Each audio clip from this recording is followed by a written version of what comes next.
Bem, estamos hoje aqui no estúdio da Rede Super para conversar com o pastor Ender, com a Mirlande, sobre a questão do relacionamento abusivo. E eu queria começar fazendo uma provocação. O povo brasileiro é um povo muito cordato. Tem até, acho que é o Sérgio Buarque de Holanda, que ele tem um livro Raiz do Brasil, que ele fala da tese aí do brasileiro como um homem cordial, né? Que aceita bem. Isso vem desde a nossa colonização, né? Aquela questão da senzala, da casa grande. E depois nós entramos no catolicismo romano, que tínhamos lá os bispos, padres, né? E aquela coisa de pedir bênção e tudo mais.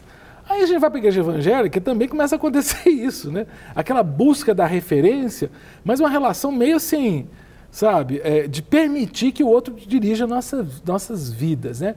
Isso é uma característica do brasileiro, né? Ou é uma característica do ser humano, Mirlande? O ser humano, ele pede mesmo essa referência, alguém que possa controlá-lo?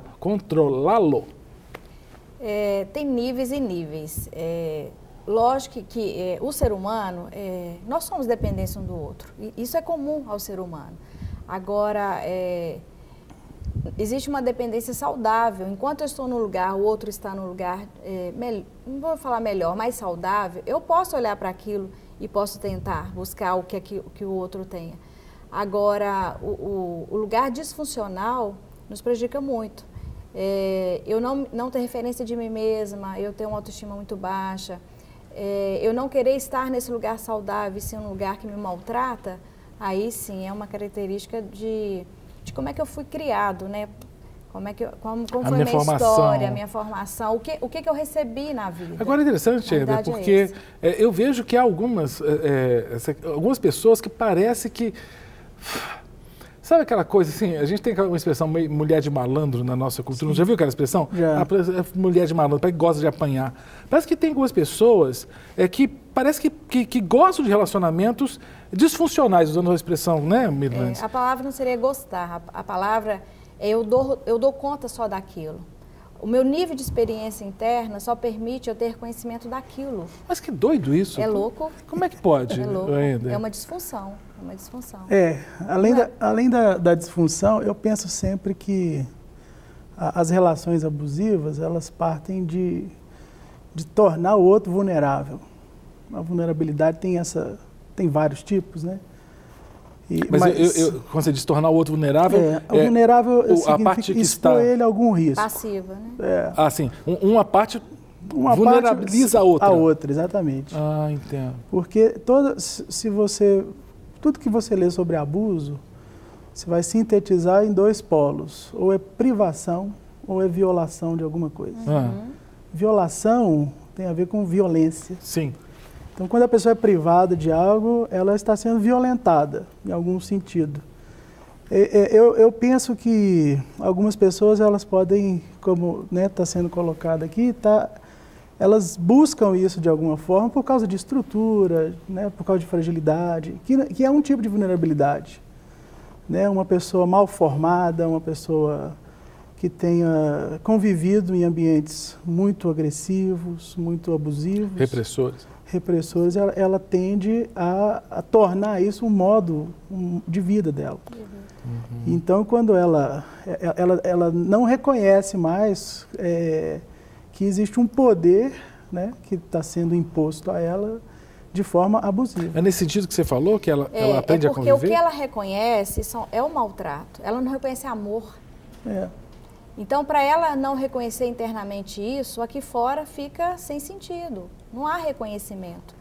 Porque foi tão violada em todos os seus direitos emocionais, físicos, leis, regras, tudo foi violado, tudo. Então, essa pessoa, essa criança que começa, né, na infância, ela não consegue sentir amor, ela não sabe o que é isso na diferenciação interna dela. Então, como eu não sei...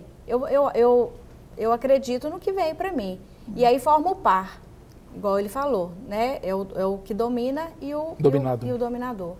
Por quê? Porque o que domina também a história dele, né? Passou por várias questões também particulares aí. Raiva, ódio, o ser humano é visto como eu tenho que vingar, eu tenho que maltratar, porque eu fui maltratado. E o passivo, que eu aceito isso como referência de vida. Estou lembrando, cada um puxa brasa para a sua sardinha, para a sua área de conhecimento, né? Mas estou lembrando de Nietzsche, né, um pensador do século XIX. Nietzsche falava que você tem o senhor e a moral do senhor e o servo e a moral do servo, ou o escravo e a moral do escravo. Quer dizer, que existem valores que são daqueles que vão dominar. Certamente. E outros que introjetam valores de autonegação, de dominado e tudo mais. Quando eu li isso em Nietzsche, eu fiquei pensando, gente, o cristianismo, ele constrói muita moral do dominado, segundo Nietzsche. A moral do cordato, do negue-se a si mesmo. Nesse sentido, às vezes a igreja acaba reforçando o dominador, né? Porque pessoas que são autoritárias ou têm uma índole abusiva, elas vão pegar um rebanho e vão aprontar em cima do rebanho. Não estou errado não, né? Certíssimo, certíssimo.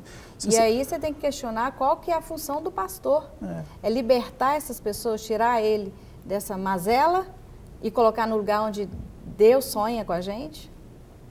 Ou dominar? Sim. É muito sério. Aí você me retomou aqui a ideia da reforma protestante mesmo, né, de que traz no cerne ali daquela discussão toda a liberdade do cristão poder ter a Bíblia na sua mão e fazer a livre interpretação dela. Porque isso liberta. Porque isso liberta, né? Porque é um tipo de abuso. A partir do momento que as pessoas não têm liberdade para ler as escrituras, né? E por si só pensar, são dominadas. Mas sabe, você já ouviu isso? Não sei se você já ouviu, Mirlandes. Eu já ouvi essa expressão. Gente, olha o que o povo diz. Não.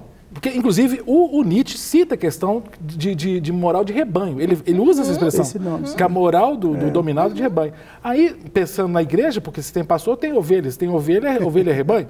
Eu já ouvi pastor falando o seguinte, não, ovelha não pensa. Vocês são ovelhas, não tem que pensar. Eu estou aqui a pensar por vocês, me obedeçam. Ô, gente, pelo amor de Deus, não foi isso que Jesus quis dizer. Esse é um abusador. O outro não tem direito. Pelo amor de Deus. Isso é um abuso. Desejo. Isso é abuso. Isso é um relacionamento abusivo. É engraçado porque Nietzsche, Lacan também tem um texto que ele chama o poder pastoral. E quando eles vão discutir sobre isso, a ideia é de que é um poder que se impõe ao outro de forma a tornar esse dominado totalmente passivo. Mas é engraçado, isso é falta de conhecimento bíblico. Porque se a gente voltar lá em Gênesis, por exemplo, a figura do pastor naquela cultura da Mesopotâmia, ela é subversiva. Por quê?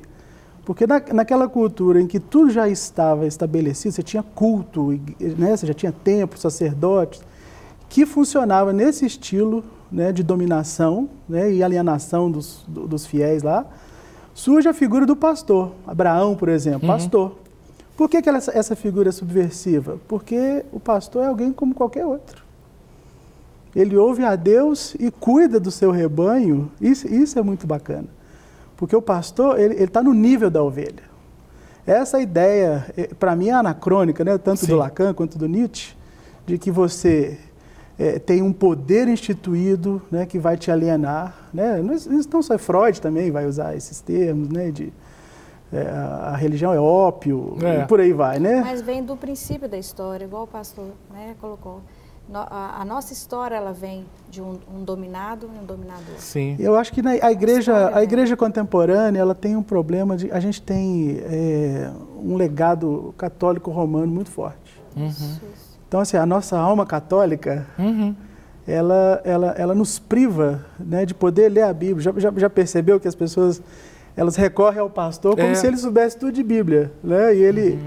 É claro, um bom pastor deve saber de Bíblia, mas uma boa ovelha, ela deve estudar a Bíblia para questionar, inclusive, o que o pastor faz. Perfeito, e a gente perde a tese do sacerdócio universal dos crentes. Exatamente. De 1 Pedro 2,9, nós todos somos sacerdotes.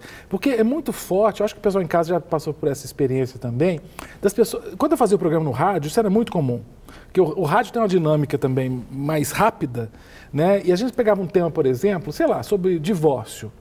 Então, a tendência das pessoas era perguntar, pode ou não pode divórcio? Para os pastores que participavam. Às vezes a gente tem essa tendência de transferir para o outro a responsabilidade da resposta. Exato. Não é? E me parece que isso é um perigo e pode criar um terreno fértil para o abuso. Porque esse sacerdote, esse oráculo, essa pessoa que está ali, quando ela percebe que ela tem né, a possibilidade de dizer o certo e o errado, ela cresce. Ela vai dizer certo e errado para tudo, né? Ela domina. O pastor hoje, ele é um tipo de... A gente vive numa era em que a teologia está muito terapeutizada. Né? Lá na faculdade a gente aprendeu sobre uma frase que existe, né? Que é uma regra entre os psicanalistas, né? Chama sujeito suposto saber.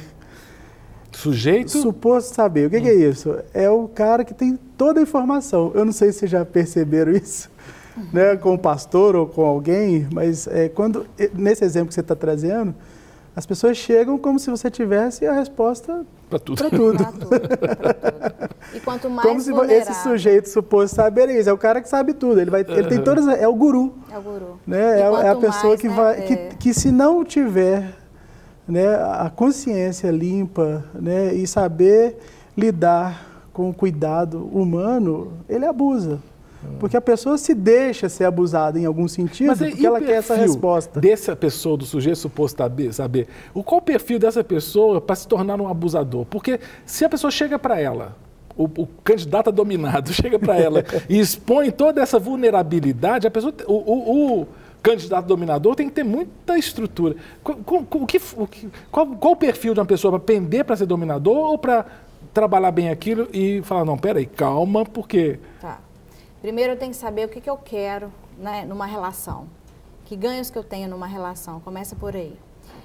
Quando eu estou do lado do outro, se dentro de mim permeia amor, cuidado, né, com o outro, as minhas atitudes já começam por aí. Se eu vejo uma fragilidade em você, Cássio, eu não vou usar daquela fragilidade para te dominar. Eu vou enxergar aquilo para fazer você crescer, principalmente se eu dou conta de fazer algo melhor para você. Para não gerar dependência de você. Exatamente, Sim. Eu tenho que fazer você enxergar as suas misérias e falar assim, peraí, vai por aqui, não é assim, não se sujeita a essa questão. Então, o que eu faço com o outro? Eu não domino, eu faço ele estar liberto das situações de vulnerabilidade para ele que cresça e fique de igual a igual. Esse é o amor pelo outro. Ela tem que ter muita estrutura. Muita sabedoria, né? Porque, muita assim, maturidade. Porque eu já vi, sobretudo pensando no abuso religioso ou espiritual, que é lamentável, algumas pessoas que começam a se colocar acima mesmo da humanidade. Sim. Mas com convicção. E um saber espiritual, que é metafísico. Porque aí fica uma coisa meio assim, a oração dessa pessoa é mais importante, as revelações que ela recebe. Sim. Eu já vi muitas famílias sendo destruídas, por quê? Porque o oráculo a profetiza exatamente. De forma abusiva, dizia o seguinte, não, você vai terminar com fulano e vai casar com cicrano. Isso é terrível, né? Isso. É um abuso. E as consequências são... Lembrando que das palavras de Jesus, ele é a verdade liberta. Então, não é só a verdade sobre Deus, é a verdade sobre mim mesmo, sobre o mundo. Sabe, que falta, às vezes, eu acho que, além dessa relação do amor, o amor, ele deve orientar toda a nossa prática. Toda a nossa né? prática. O cuidado que a gente aprende, né, com o ser humano é de torná-lo livre. Né? Nesse caso que você está expondo, eu recebo muitas pessoas lá na igreja, assim, machucadas, né? Abusadas, né, por pastores, por lideranças, né? E é claro, isso é um processo longo, a gente vai verificar também, porque a pessoa também pode ter cometido erros, obviamente. Mas o fato é que se essa pessoa não tem a liberdade em Deus, né, para ela questionar, para ela ler a Bíblia, né, e para ela perceber em que momento que aquilo passou do limite, isso traz sequelas terríveis. Muitas pessoas afastam, né, de Deus. Eu estou lembrando, Paulo acho que foi para os Coríntios, que ele escreveu assim, quando ele manda uma carta, né, acho que é a segunda carta, que ele fala assim, gente, eu vos dei leite a beber no início. Agora já era para vocês estarem comendo uma comidinha um pouco mais consistente, né? Mais do que uma papinha, já era para estar comendo uma carne, né? Um arroz, feijão. Mas vocês continuam precisando de leite. A minha leitura dessa proposta de Paulo é o seguinte: gente, vocês têm que começar a caminhar com as próprias pernas. É isso aí. Para de ficar pedindo bênção para tudo também, porque parece que isso é um processo, pastor Marx, parece, do religião ópio do povo, da alienação. Freud repete depois, mas é do Marx. Do Marx, né? É. Porque me parece que tem muitos líderes que preferem que as pessoas continuem bebendo leitinho, continuem na ignorância, para continuar dependentes. E eu queria deixar uma questão para a gente tratar depois do intervalo, da relação entre fé e política, nesse aspecto da alienação e do abuso. Que parece que as duas andam de mão dadas, sabe? Aquelas pessoas que são alienadas e os líderes alienam por quê? Porque essa se torna massa de manobra, seja política, seja religiosa. Sim. Mas eu queria saber se vocês concordam que as duas andam de mãos dadas. Plenamente. Vamos conversar sobre isso depois do intervalo. Nós vamos e voltamos já com o nosso bate-papo. Estamos de volta com o nosso bate-papo aqui da Rede Super. Você acabou de ver aí no nosso intervalo, pastor Serginho fazendo convite, grande pastor Serginho, companheiro aí, trabalhamos juntos no De Tudo Um Pouco por um tempo, agora o Serginho está lá com a Carol, pastora Carol, fazendo esse programa tão lindo, programa que é das nossas manhãs, mais um dos programas feitos aqui na Rede Super, produzidos aqui para abençoar muitas vidas. E a Rede Super vai completar 15 anos, não pode parar. Você sabe da questão da digitalização, que é uma necessidade, e nós estamos nessa campanha, inclusive quero convidar o grande chefe, pastor Márcio Valadão, para dar um recado sobre a nossa campanha A Rede Super Não Pode Parar. Jesus Cristo disse: ide por todo o mundo e pregai o evangelho a toda criatura. Antes dele ascender aos céus, ele disse que seríamos suas testemunhas, tanto em Jerusalém, Judeia e Samaria e até os confins da terra. Em julho agora vai completar 15 anos que a Rede Super está no ar. 15 anos anunciando a palavra de Deus, anunciando o amor do Senhor e trazendo, acima de tudo, a vontade de Deus para o coração dos homens. Mas a Rede Super pode parar. Pode parar por quê? Nós temos que trocar todos os equipamentos da Rede Super. Antes analógico para digital. E temos tão pouco tempo para fazer isto.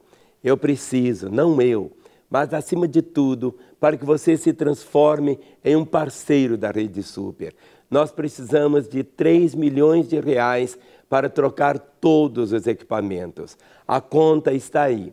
E seria tão glorioso se você pudesse participar. A Rede Super não pode parar e ela não vai parar se você, o seu coração, for movido com o mesmo desejo, o desejo do coração de Deus, que toda a terra possa se encher da glória do Senhor como as águas cobrem o mar. Porque a Rede Super cumpre esse propósito de anunciar Jesus, pregar Jesus e levar, acima de tudo, a esperança para milhões que ainda não conhecem. Então, se a Rede Super não pode parar, faça a sua parte, faça o melhor, porque só o Senhor tem o melhor para o coração dos homens.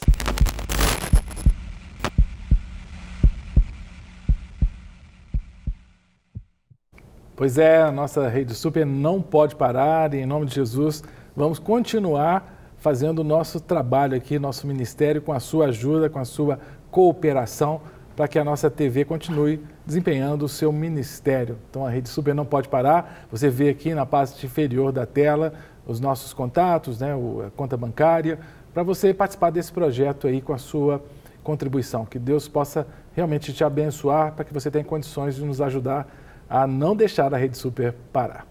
Estamos conversando hoje sobre relacionamentos abusivos com o pastor Aender. Estamos aqui, o pastor Mirilandes, toda vez que a Mirilandes vem, eu troco o nome. É Mirilandes Fernandes. Mirilandes Fernandes. É igual no começo eu fui falar Aender Barbosa, Aender Borba, não é isso? Eu tenho esse problema, a idade vai chegando no ser humano, a gente vai trocando as coisas. Com a Mirilandes, com a Aender, falando de relacionamentos abusivos. E eu fiz uma pergunta aqui sobre o relacionamento de fé e política, que a minha impressão é que são figuras, o político convencional, estou pensando aqui em algumas pessoas, e os líderes religiosos convencionais também, pensando em outras pessoas, têm uma capacidade de manipular muito grande. Né? Eu estou não falando de todos os políticos, nem todos os líderes religiosos, citando alguns, que tem a capacidade de alienar a massa e alienar para abusar das massas. É uma relação que vocês veem também ou é só coisa da minha cabeça maluca? O que vocês pensam? Não, é perfeito. As duas coisas realmente acontecem. Por quê? Porque, primeiro, eu me sinto incapaz de tocar minha vida, meus projetos, meus sonhos, porque eu não acredito nisso, né? Há dentro de mim uma incerteza de que realmente eu dou conta, que eu vou fazer. Então, começa por essa questão de incapacidade. De uma incapacidade. Internamente é isso aí, eu sou incapaz. Então, se eu vejo alguém que foi e é capaz, naturalmente eu começo a estabelecer uma relação, porque eu acho que aquilo vai ser bom para mim. Eu lembro do Collor, eu não queria citar, mas eu vou citar. Em 89, eu lembro, gente, muita gente votou no Collor. Naquela época, inclusive hoje eu posso declarar meu voto, eu votei no Lula na época. Né? Na época, tá, gente? Eu votei no Lula, em 89. Mas o Collor era o caçador de Marajá. Vocês lembram dessa TV? Lógico. Sabe? Então a gente fala assim, eu quero ser igual o Collor, bonito, ter carro importado. Eu quero um Salvador. Cara. Isso, Salvador da Eu quero um Salvador, porque nós somos, a nossa essência é egoísta mesmo. Eu quero me dar bem, no fundo é isso, só que eu não dou conta por si própria. Então eu vejo alguém ali que está me supondo, dando amor e cuidado, o que que eu faço? Opa, eu vou. Isso é muito inconsciente. Uhum. Então eu elejo, eu vou. Só que é risco total eu pôr a minha mão para o outro gerir. Isso não existe, não existe. Mas será que o evangelho acaba propiciando esse terreno, não? Quando fala assim, olha, todo homem esteja sujeito às autoridades, vocês não acham que é um terreno escorregadio? Então, mas esse mesmo texto dá margem para a gente pensar, Romanos 12, 13, né? A gente pode pensar que, ao mesmo tempo que Deus institui as autoridades, Colossenses e outros textos deixam muito claro que Jesus é o Senhor sobre tudo e sobre todos. Então, o senhorio de Cristo sobre todas as coisas é algo que o cristão deveria pensar. Quero citar um exemplo, falando de política, do Bonhoeffer. Uhum. Né? O Bonhoeffer conspirou contra o nazismo. Né? Então, a ideia é o quê? Você obedece até o limite das liberdades que estão sendo cerceadas por aquela autoridade. Do mesmo jeito que a Bíblia orienta, né, sobre essa questão da submissão, existe também a possibilidade de nós irmos contra uma autoridade que vai contra Deus. Né? Então, qualquer tipo de poder que vai contra Deus, ele pode ser combatido. Mas como lidar com o discurso da rebeldia? Porque se você ousa fazer um negócio desse, vem o discurso, rebelde. Não então, vem esse é aquele ponto que eu tinha colocado. Porque se as pessoas têm o conhecimento... Pensa, Cássio, quando Deus dá os 10 mandamentos e toda a lei ali, aquele povo vem de 400 anos de assimilação cultural no Egito. O que Deus faz? A lei é chamada de lei do testemunho, da liberdade. Um problema que tem no cristianismo é que as pessoas entendem lei como norma. Isso. Lei não é norma. Lei é o limite que Deus te estabeleceu para você ficar bem. Nós, na nossa cultura, a gente pensa que liberdade é poder fazer tudo que dá na telha. Não, a liberdade cristã não é assim, é fazer o que Deus quer que você faça. É por isso que Paulo lá em Gálatas fala que vocês não usam a liberdade que vocês têm em Cristo para dar vazão à carne. Para dar vazão à carne, exato. Esse é um conceito estranho, né, que está incorporado na cultura evangélica, de modo geral, porque as pessoas pensam que ser livre é interpretar a Bíblia sem ninguém, sem a tradição, né, ou pegar um texto bíblico e torná-lo, né, se apropriar dele da forma como quer. Não, existe uma lei que te produz um espaço para você viver livre. Ela dá parâmetros. Né? Por isso que é importante o cristão conhecer a Bíblia. É uma lei protetora. Ela protege. É uma lei protetora. Né? Porque naquela circunstância em que os deuses ali do Egito, né, pensando aqui na lei de Moisés, eles tinham normas, né? Inclusive todas aquelas práticas dos 10 mandamentos eram práticas comuns naquela cultura. Mas quando Deus estabelece esse limite para você andar dentro dele, e aí eu diria que toda a Bíblia é assim, né, que ela possibilita que a Bíblia, ela possibilita que nós vivamos de forma adequada na nossa cultura hoje. Quando a gente está falando de política, Né? Pensa, nossos jovens estão sendo doutrinados nas faculdades. Sim. Isso é um fato. É verdade. Muitas literaturas sobre isso. O que você faz com um jovem cristão que entra na faculdade e depois de 3 períodos ele descobre que agora ele é livre, que ele pode fazer o que quiser e que o Marx está certo e aquela coisa toda? Esse é um problema que a igreja não tem discutido. Por quê? Porque tem perdido, né, para o discurso acadêmico, né, de liberdade, porque do lado de cá eles criam normas e encaixotam os jovens sem dar possibilidade para ele de dialogar com a cultura, dialogar com aquelas... Vamos estudar o Marx então, por que os pastores nem não, dá ferramenta, não fazem né? isso? Não dá ferramenta. Não tem. Você chega lá, descobre que tudo aquilo é tranquilo e que a gente mas pode ser livre Mas você está falando de Marx, mesmo. é engraçado, sem querer sair do tema, mas porque eu estou dando aula de ciência política, desculpa, economia política, e essa unidade agora a gente estava falando sobre Marx. E é muito engraçado, porque eu fiz história e 99,5% dos professores de história da minha geração são marxistas convictos. Eu fui marxista, né? E depois que eu comecei a ler, porque é uma coisa você ler o que falam de Marx, outra coisa você ler Marx.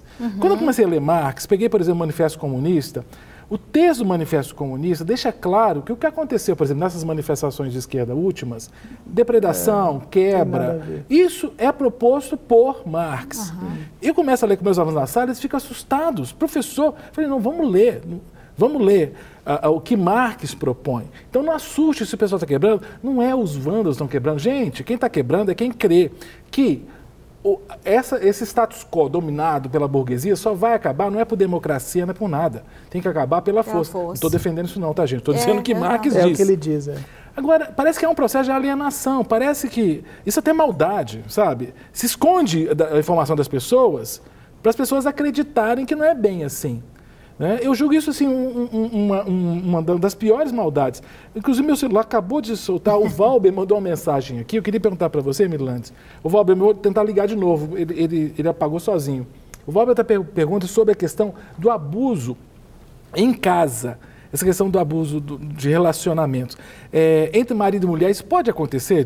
Né? Você que é a representante feminina do nosso bate-papo aqui, isso pode acontecer, o abuso? Da mesma forma, o abuso ele encaixa em todas as áreas. Todas as relações. Todas as áreas. E com o mesmo padrão. Sempre vai ter o passivo e o dominador. Mas sempre será o homem o dominador? Não. Existe, é mais raro mulheres dominando, mas existe também. O censo, né, as pesquisas mostram mais o homem como dominador. Questão da sociedade, o machismo, a própria força física, o homem consegue, que é uma dos abusos, né? O abuso físico, ele tranquilamente consegue dominar uma mulher pelo abuso físico, o medo de apanhar, o medo de torturas. Então, a pessoa fica vulnerável.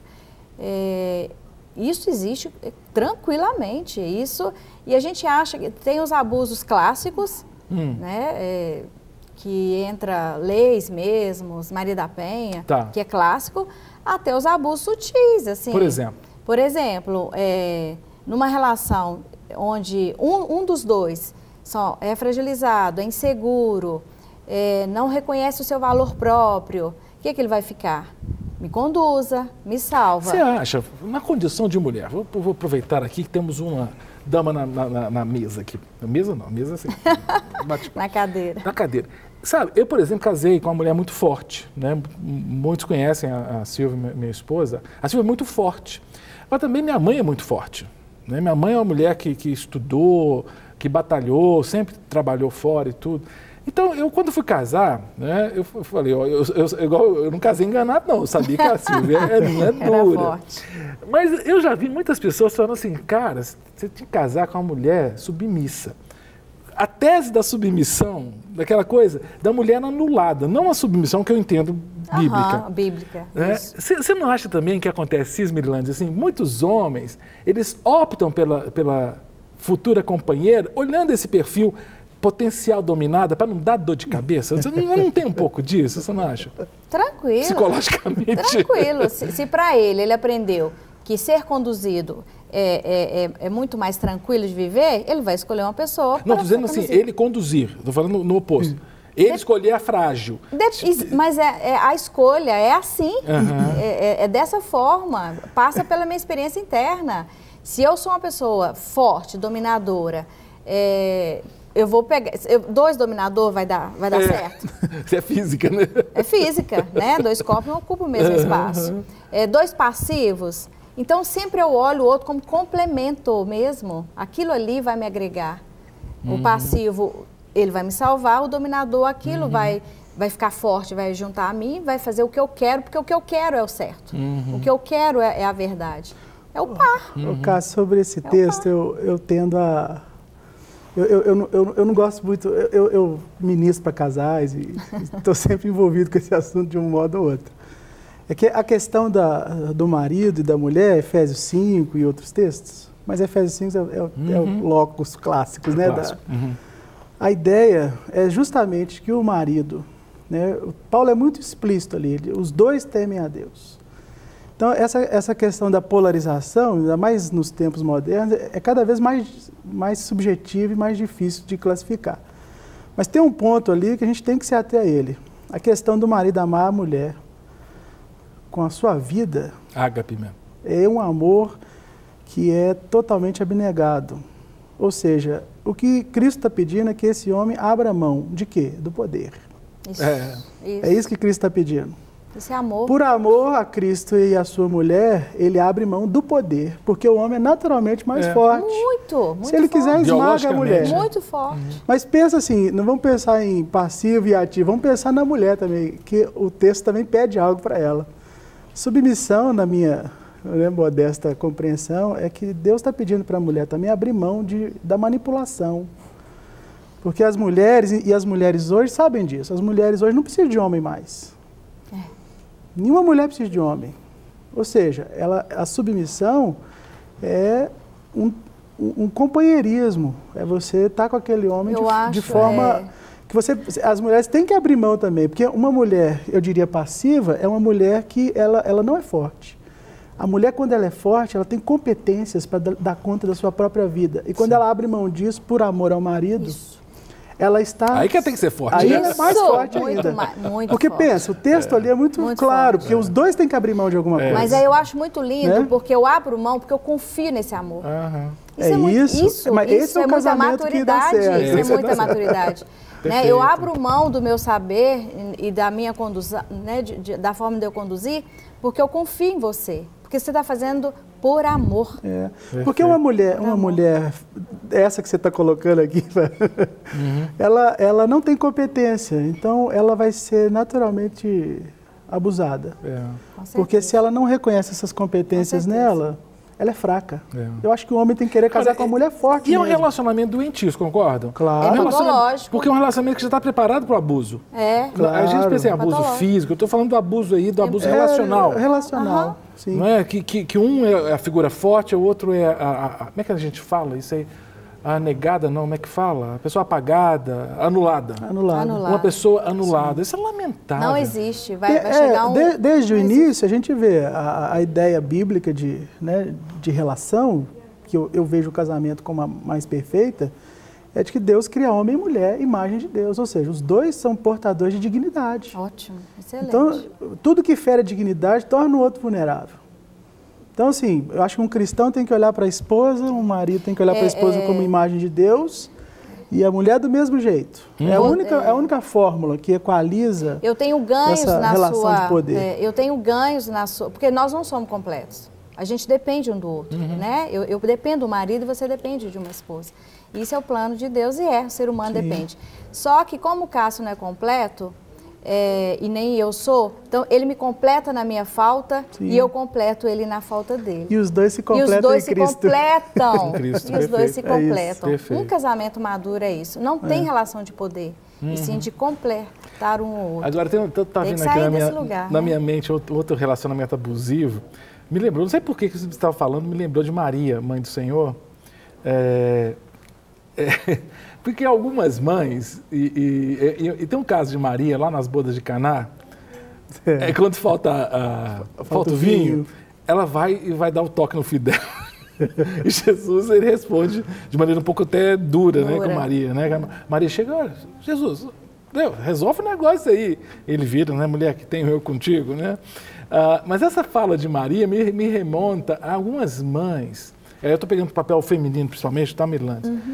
De mulheres que mães que acabam abusando também dos filhos. Mas vou fazer uma provocação, porque vocês viram a Mariana mostrando a placa de término do programa. Tá. Isso fica para um novo programa sobre o abuso dos pais com os filhos. Porque, às vezes, eu sinto que muitas mães e muitos pais anulam os filhos. Timóteo dá essa instrução, Paulo dá essa instrução a Timóteo: pais, não irritem os vossos filhos. Não provoquei. Está lá em 2 Timóteo. Pois é, vou deixar isso para um próximo programa.